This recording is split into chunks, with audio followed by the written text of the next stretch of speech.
Euro കപ്പിന് ശേഷം football career അവസാനിപ്പിക്കുമെന്ന് റയൽ മാഡ്രിഡിന്റെ German midfield engine Toni cruise.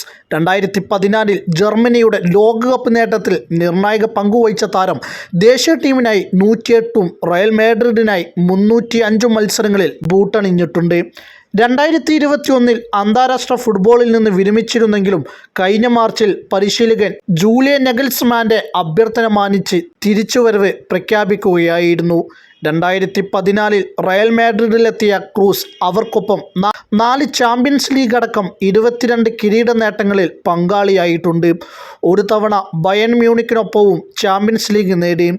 June 1 Wembley സ്റ്റേഡിയത്തിൽ ബൊറൂസിയ ഡോട്ട്മുണ്ടിനെതിരായ ചാമ്പ്യൻസ് ലീഗ് ഫൈനലായിരിക്കും റയൽ മാഡ്രിഡിനായുള്ള താരത്തിൻ്റെ അവസാന മത്സരം. ശേഷം ജർമ്മൻ ദേശീയ ടീമിനൊപ്പം ചേരും. റയൽ മാഡ്രിഡ് അവരുടെ വെബ്സൈറ്റിൽ പുറത്തിറക്കിയ പ്രസ്താവനയിൽ ക്രൂസിന് നന്ദി അറിയിക്കുകയും ക്ലബിൻ്റെ ഇതിഹാസ താരങ്ങളിലൊരാളായി വാഴ്ത്തുകയും ചെയ്തു.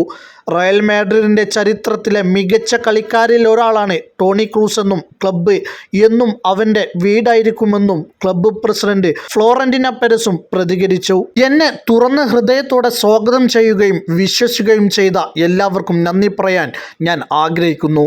ആദ്യ ദിവസം മുതൽ അവസാന ദിവസം വരെയുള്ള നിങ്ങളുടെ വാത്സല്യത്തിനും സ്നേഹത്തിനും പ്രിയപ്പെട്ട മാഡ്രിഡ് ആരാധകരോട് പ്രത്യേകം നന്ദി പറയാൻ ആഗ്രഹിക്കുന്നു.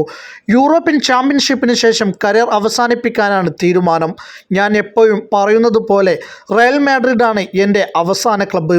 പ്രകടനത്തിൻ്റെ ഉന്നതിയിൽ വെച്ച് കരിയർ അവസാനിപ്പിക്കുക എന്നതായിരുന്നു എൻ്റെ ആഗ്രഹം. സന്തോഷവും അഭിമാനവുമുണ്ട് വിരമിക്കൽ അറിയിച്ചുകൊണ്ട് ക്രൂസ് ഇൻസ്റ്റാഗ്രാമിൽ കുറിച്ചു.